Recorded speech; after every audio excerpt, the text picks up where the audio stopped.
I think Beryl has an issue. Beryl, share your screen.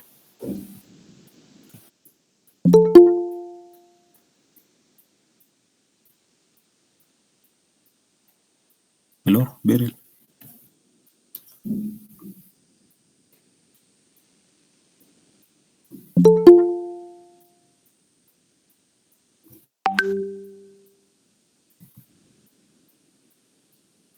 Okay, let me just share.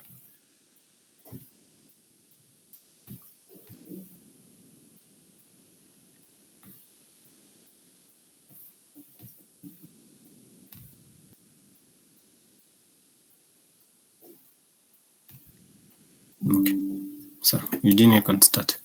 Thank you. Good evening, everyone. My name is Eugenia Haima, and I'll be presenting to the overview of our project. So, this we are going to dwell on the credit card fraud detection project, and we are dealing with this project because it's a major concern for banks and financial institutions in many countries. So, in this project, we'll explore a dataset containing credit card transactions and build models to predict fraudulent transactions. We will get our dataset from Kaggle dataset credit card fraud detection, consisting of 284,807 transactions, out of which we have 492 which are fraudulent. Our data contains only numerical input variables due to PCR transformations for confidentiality reasons. So, on our dataset overview, the data contains features like time, amount, and V1 up to V28, along with the class variables indicating that frauds are 0 or we can either identify them as 1 or 0 because in Python we only have those two. So we'll start by our EDA to provide a better understanding of the data and reveal insights. We'll analyze data distributions, explore correlations, and identify any patterns or anomalies in our data. Then we shall do our data processing and modeling. Data processing will involve handling of missing values, scaling, and feature selection. Then we'll build a classification models. For example, we can use logistic regression, random forest to help us predict the fraudulent transactions. Then we will address our class imbalance, and this will be achieved through undersampling. Then, then we shall do our model evaluation. And in this, we will assess our model performance by using precision, recall, and accuracy. These metrics will help us to evaluate the effectiveness of our fraud detection models. Then we'll present the performance of each classification model based on the evaluation metrics. Another thing maybe we shall compare to identify the best model for credit card fraud detection. Yeah, that's it. Okay, thank you. So now we start. As Eugenia has already explained, this is a credit card fraud detection project, which is our major concern for the banks and financial institutions. Fraudsters always use various techniques to steal credit card information and make unauthorized transaction. So in this project, we are going to start first with the EDA. Then next we shall do the data processing modeling. Then we'll have to address the issue of imbalanced classes by using undersampling. Then finally we'll have to come up with 3 machine learning models. Depending on their precision, recall, and F1 squared accuracy, we'll have to choose the best one. So first thing first, we start by importing the necessary libraries, which in this case is the pandas, the numpy, matplotlib, and seaborn for our EDA. So we imported pandas as PD. Then later on, we imported our numpy as NP. Then we imported our matplotlib.pyplot as PLT and imported seaborn as SNS. Moving forward, I turned off my warnings. This is because I don't want my notebook to be bombarded by so much information, and so now you just turn off the warning so that you cannot be getting extra information apart from the output you are expecting to get. So to import the warnings, you have to turn off the warnings. You have to import the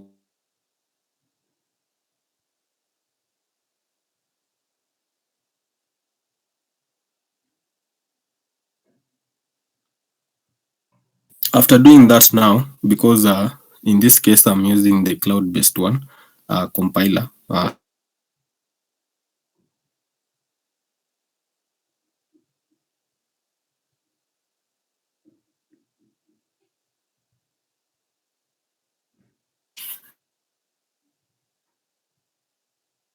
.collab import drive and drive.mount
from 1. So that's why there's 0, 1, 2, 3, 4, 5. 1, 2, 3, 4. So when you count them, there in total there are 5 rows. If you want to view more than more than the desired maybe 5 rows, let me first run this. If you want to view more than that, you'll come and specify in between the parentheses the number of rows you want to.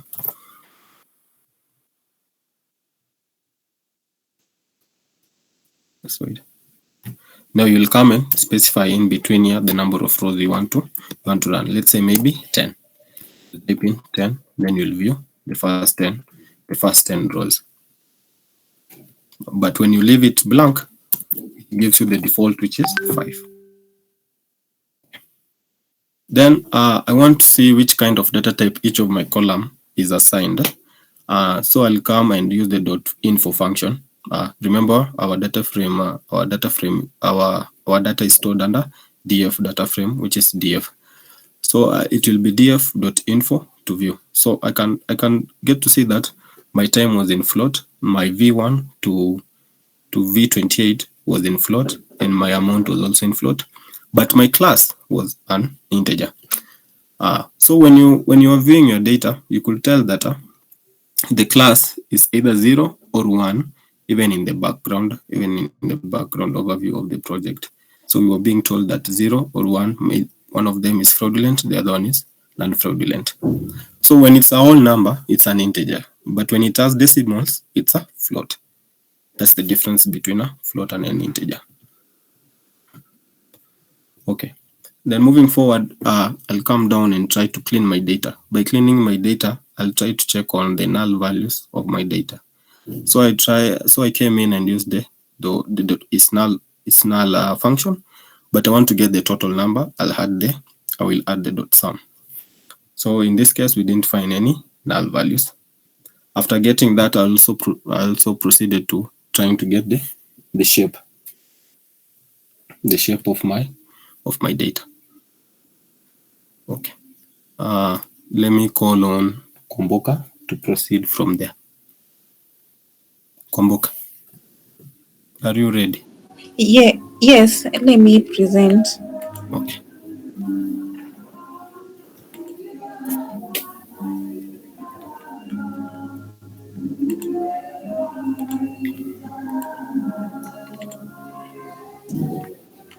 Is my screen visible?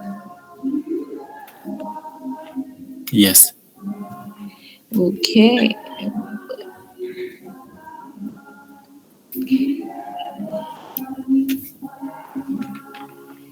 So next, next we want to see the shape of our data, and that is the code.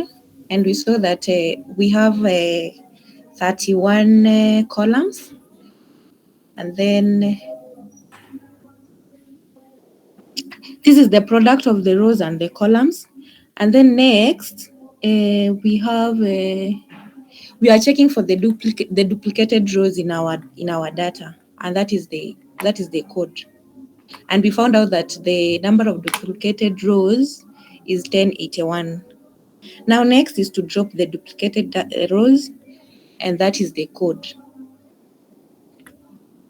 After we have dropped them, now we want to recheck if they have been deleted, and that is the code for checking. Yes.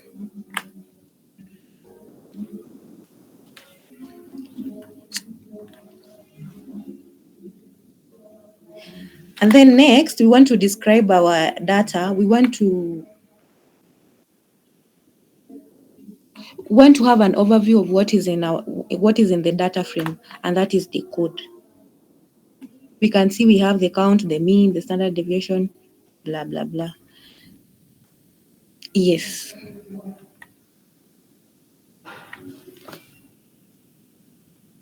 Is that What okay? Komboka is trying to say is the dot describe function is used to give the statistical analysis of your data. So that's the statistical analysis, which is the count, the mean, the standard deviation, then the maximum. Yeah. Okay, proceed, Komboka.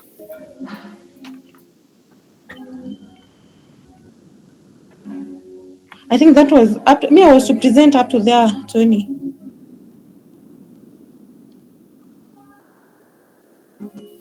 Okay. Bill, proceed from there.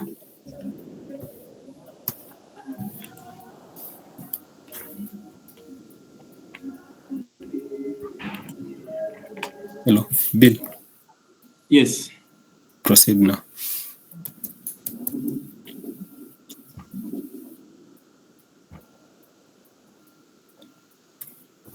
I hope my screen is visible. Yes. Yes. Good evening, everyone. Good evening. Now, from where Kwamboka left, after getting the statistics of the data, we want to gather some sense of our data. So the first thing that we looked at is to gather the basic sense of our data. We need to know time and amount. We need to know what's going on in the time column and the amount column. So remember, except for the time and amount, we don't know what the other columns are. due to privacy reasons. The reason why we are saying is privacy. Here we on the columns here we have V1, V2, V3, V4, V5, V6. So the information was coded, so we do not know what are those values. What does those values mean in the columns? Therefore, we need to get some sense from it. So the only thing we know is that for those columns, the only thing we know is that those columns that are unknown have been scaled already. The columns that have been scaled is the class. That's the class column here. We have the class column. Let me see. Where is it? Yes, here. The class here, it was scaled 0 and 1, which had a meaning. So here we want to find the density of the numeric columns. So we have plot.figure. The fig size is 20, 25. Then we use the function for I column name in enumerate df.columns. Plot subplot that code. We came up with this. We are trying to know how each and every column behaves. Like the first one here is a density against time. Here is density against V1, density against V2, then density against V3, up to density up to the last one, where we had density against the class. And from each, we can see how the level of skewness is from each and every plots that we have. Then, this code is plotting the kernel density estimate plots for each numeric column in the data frame, df. The purpose of these plots is to visualize the probability density function for each numeric column.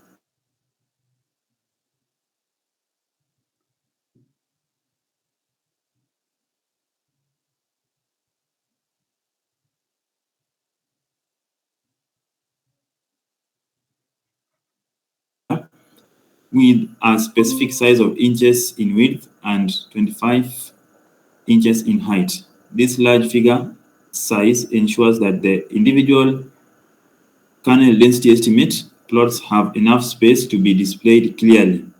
For I column name in enumerate df1 columns, this is a loop that iterates through each column in the data frame df. The enumerate function is used to get both the index I and the column name of each column in the data frame.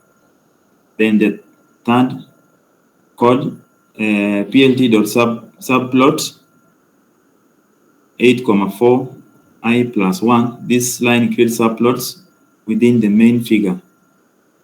The plt.subplot function specifies the layout of the subplots. In this case, the main figure is divided into 8 by 4 grid of subplots. The I plus 1 argument is used to select the current subplot in each iteration. Then the SNS kernel density plot, df column name. This line uses the Seaborn library KD plot function to create the KD plot for the current numeric column in the data frame. The KD plot represents the estimated probability density function of the data in the column. Definitely, we know that plt.show, this line displays the entire figure with all the kernel density estimate plots. So this code generates a grid of KD plots with each plot representing the distribution of data in each numeric column of the data frame, DF. The 8x4 grid ensures that the 32 numeric columns can be displayed on a single figure. If the data frame contains more than 32 numeric columns, the code will only show the first 32 columns in the grid. Now, after doing that, we will now check the distribution of the time future. So that's the code, plt.figure. Again, there we also see the fig size of the plot. Then plt.title, that is the title of our plot. SNS, this plot, definitely we are using the time column, the color. So that is the time distribution in seconds. So on the y-axis we have the density, on the x-axis we have time. Now from this plot, we can see clearly that the time feature has a bimodal distribution with two peaks. When you talk about bimodal distribution with two peaks, we have got this peak and this one. There are two. So indicating that there are two periods during the day when credit card transactions were more fraudulent.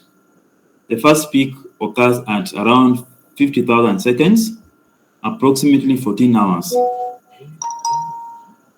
50,000 seconds, approximately 14 hours at this point here. 50,000, approximately 14 hours, while the second peak occurs at around 120,000 seconds, approximately 33 hours. So if you convert this into hours, we'll get 14. If you convert this into hours, we will get approximately 33 hours. This suggests that there may be a pattern in the timing of credit card transaction that could be useful for fraud detection. Now, that one is for the time column. We plotted the distribution function, the distribution of the time feature. Now again, we again go to the amount feature, plotting distribution of amount feature. We use the same code. So that is the code. This is the warning that we had up here. So I think this is what assisted us here when in plotting the warnings. This one. So that is the essence of that. Then that is the distribution of amount. The amount is skewed towards one end, and it's from the plot we can observe the distribution of the amount feature is highly skewed to the right, with a long tail to the right. This indicates that the majority of the transactions have low amounts, while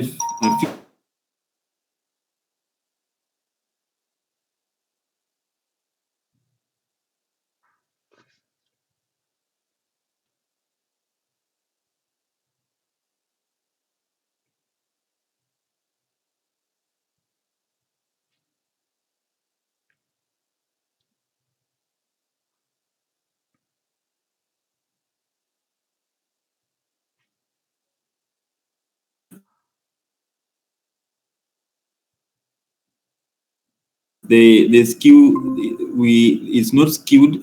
We don't have a normal skewness. That's the reason why we can this one can assist us in getting the type of the model that we need to use. So it may be necessary to handle outliers in the amount feature, for instance, by using a log transformation or a robust statistical methods.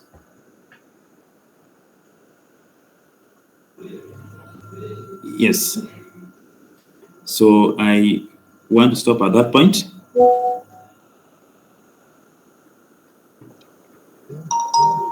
Okay. Duncan can proceed from there. Okay, so let Share me screen. let me share my screen.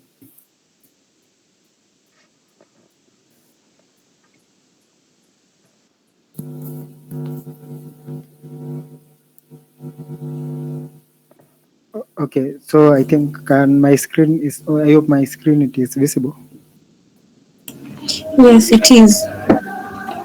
So from where Bill has left, we decided to count the number of fraud versus non-fraud transaction, and so we end up displaying the fraud by checking the value counts of the fraud, which is represented by 1, and the non-fraud, which it is represented by 0. Then we print and found out that for fraudulent, there are 492 transactions of fraudulent and 284 for non-fraudulent. So by this information, it shows us that the class section is unbalanced, by which it is over 97% of the data is lying on the non-fraudulent. So hence it is imbalanced. So we went ahead and proceeded by plotting the count of the fraud transaction versus non-fraud transaction. As we can see, that's how it is represented, how it is imbalanced. Yeah. So most of the transactions we found out they are fraud. Then based on this data frame, now when we use the data frame as the base of our predictive model and analysis, for this model it might get a lot of errors, and hence we might end up overfitting the model. Yeah. So the model will tend to assume that most transactions are not fraud based on this data, based on this plot. But we don't want our model to assume. So what we only want is to prevent the overfitting. On which overfitting the model based on the training data set, it will tend to assume. But what we want to minimize overfitting to enhance the model performance and the F1 score. So we went ahead and continued by plotting the correlation of between the variables. So in this correlation, we found out that we observed that time and V3 with, uh, with, uh, with a correlation coefficient of negative 0.42, as we can see here, based on this. Uh, so here, the heat map, we use the color mapping, CMAP, of seismic. Also, we annotated false. When we annotate to be true, it will show the values on the heat map. But since this it is small, so we decided to go with false, so as we cannot see the values, the annotations here. So as you can see here, also the amount and the V2 had a correlation coefficient of negative 0.53. Yeah. So based on this, the more the darker the color, the more the correlation. And yet the lighter the color, the less the correlation of the features. So I think Tony is there. I don't know if I've forgotten to add something else. No, no, it's all good. Okay.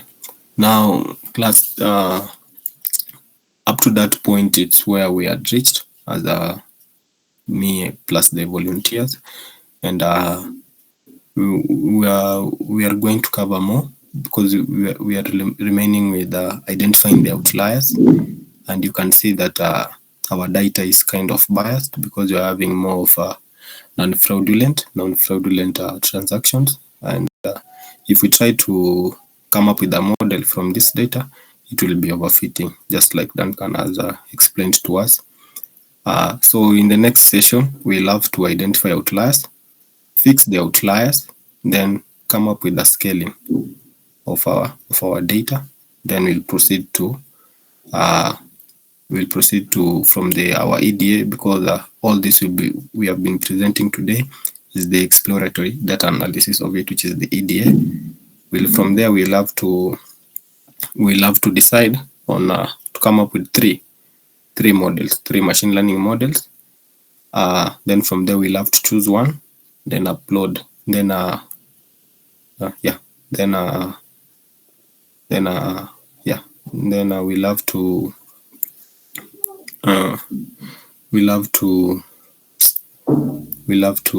deploy. We'll have to deploy our model and for it to be live online. Yeah, that's it. Over to you, Xavier. Okay, thank you. Can you hear me? Hello? Hello. Yes. Good evening. Yeah, so Yes. I think the team was so far so good. Really impressed how you have been very organized in terms of the presentation and mastery of the content. And I think if we proceed like this and all of us volunteer at different stages, then we can have a very strong team of data scientists. Because one thing about data science is that if you keep on practicing, you like it becomes so much easy, and even you can automate the processes. And I think most of you, especially those who are being trained by Gitau, I haven't trained any cohort yet on data science.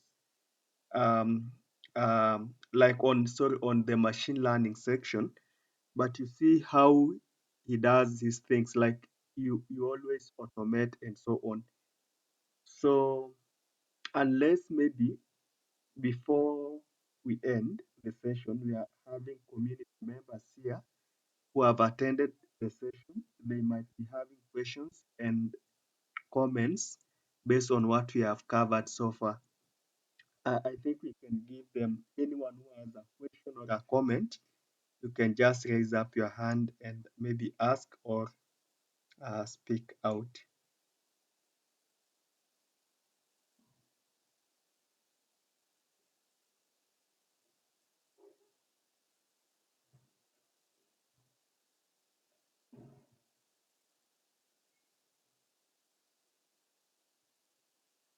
Anyone who has anything to add, a comment, a concern, or anything that you have?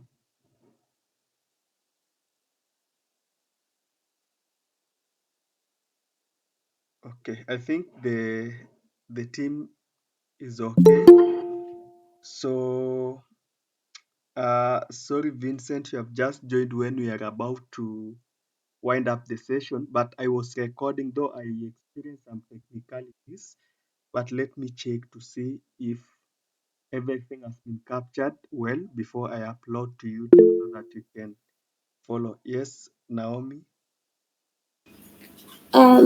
Sabi, I just want to understand, and pardon me if I'm a bit misleading. The all this coding is Tony and the team, they are doing it before and then they present to us, or how does it work?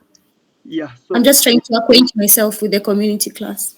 okay, thank you. So the community class, how it works, first of all, we start by highlighting a list of projects. Then the community members vote, the one that votes is the one that we start with. So anyone who is willing to lead the project and a team. So over the week before Friday, they have their own come up with the coding and whatever, so that during this class they just present to make our lives easier. Because if we start coding during this specific session, it might take a lot of time. But as well, at the end of it, they'll document, as Sonia said, the model will be deployed and documentation will be shared so that everyone can have an access to it. And another thing I understand that we are at very levels of understanding. For those who are Afri CDSA yearback students, we I know those who have already graduated and those who are, that's the January 2023 intake, are the ones who have mostly covered even machine learning, but other intakes are yet to reach here. Maybe that's why also we have the complexities. But I hope now that maybe answers your question. Yes, it does. And just on that, if someone wanted, like for us who are still in the session, if someone wanted to join the team but not really participate, but just to see what they're doing, is that allowed? Yeah, it is allowed. You just inbox Tony. I think Tony is here. You can just inbox him, then you can have a session with them. I think Tony has a way that he communicates with the current team. Okay. Thank you very much. That's perfect. Okay. Thank you. Maybe Tony, before we wind up, how do you do? I don't know. Um, you have your group. How do you communicate with your members? Maybe anyone who is interested, so that they can still reach out to you. Yeah, you have to inbox me plus with your email, then I will include you in our group, because we usually have like a 30 to 15 minutes, 15 to 30 minutes max. That is from 7:30 to 8 before we resume our normal classes, or from 7 to 8 depending on the day's schedule. Then we discuss, then we come up with a code. Yeah, that's what we do daily. That is from Monday to Friday. Even today we had a session before, a 1 hour before we came up with the presentation. So because we have to get everything in check, what we do is like everyone comes with their own suggestions, codes, and then we try and cut down to the best of it. Yeah. And by that you get to learn also, because we assign roles on what you're supposed to come up with at the end of the day. But it has no pressure, because I'm the lead, so I usually guide. Yeah, I hope I've answered your question, Naomi. Yes, perfectly. So thank you very much. Okay. Okay, sorry to interrupt. I think I heard Xavier talk about the automation. I think can I talk about automating the EDA part for some few seconds? Yeah, it is fine. We still have about 13 minutes because it is always a 1 hour session. Okay, so about the automation of the EDA part, I think it's best to use there's some function called pandas profiling, of which you import pandas profiling, import profile report, then you just call the profile report on that data frame, and it will automate the. It will give you just a brief summary on the statistical analysis and some few heat maps. Yeah, I think it also PyCaret can also automate, but PyCaret mostly I think it's based on the profiling report by Pandas profile, and it will automate the EDA part. I hope it is, yeah. Yeah. Okay. Thank you so much, Duncan, for the additions. Yeah.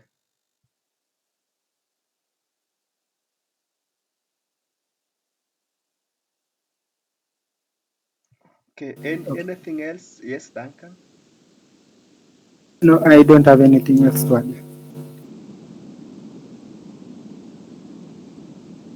Yeah, maybe Tony, you can close the session. Okay.